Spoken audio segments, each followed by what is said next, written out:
If you feel far from God right now, pause for a moment. That feeling does not mean you have failed. It does not mean God has abandoned you.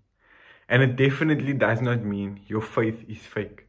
In fact, some of the holiest people in Scripture walked through seasons where God felt painfully distant. The question is not why you feel this way. The real question is, what does God invite us to do when we do feel this way? Firstly, we must understand that the story of the Bible is not the story of constant spiritual closeness.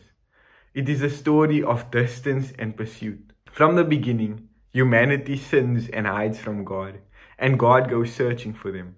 Again and again, people throughout the Bible cry out, they wander, they struggle, and they long.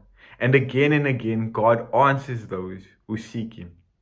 Feeling far from God does not place you outside the biblical story.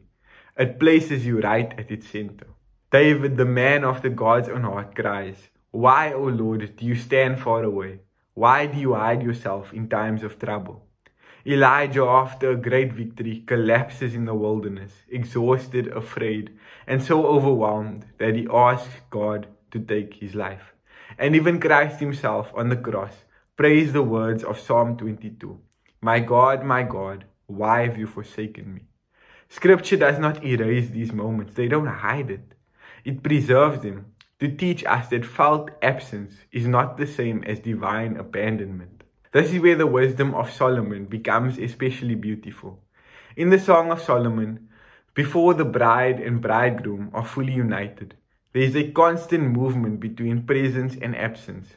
The bride sees the one she loves and is filled with joy. Then he disappears and she searches for the one she loves. She longs and she calls out. And the early church understood this as a picture of the soul's relationship with God. Love matures through seeking. Desire deepens through longing. But when the marriage is complete, the searching gives way to rest, and the lovers dwell together in joy. Distance then is not rejection. It is often preparation. The church fathers taught that God sometimes withdraws felt consolation, not because he is absent, but because he is at work. Augustine wrote that God stretches the soul through longing, so that it may become capable of receiving more of him. And seeking God is not wasted effort. It is how our love as Christians grows stronger. If you feel far from God, do not turn away.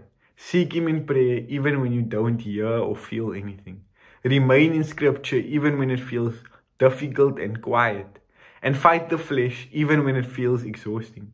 Because God has promised, you will seek me and find me when you seek me with all your heart.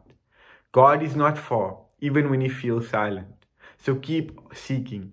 He is nearer than you think. God bless.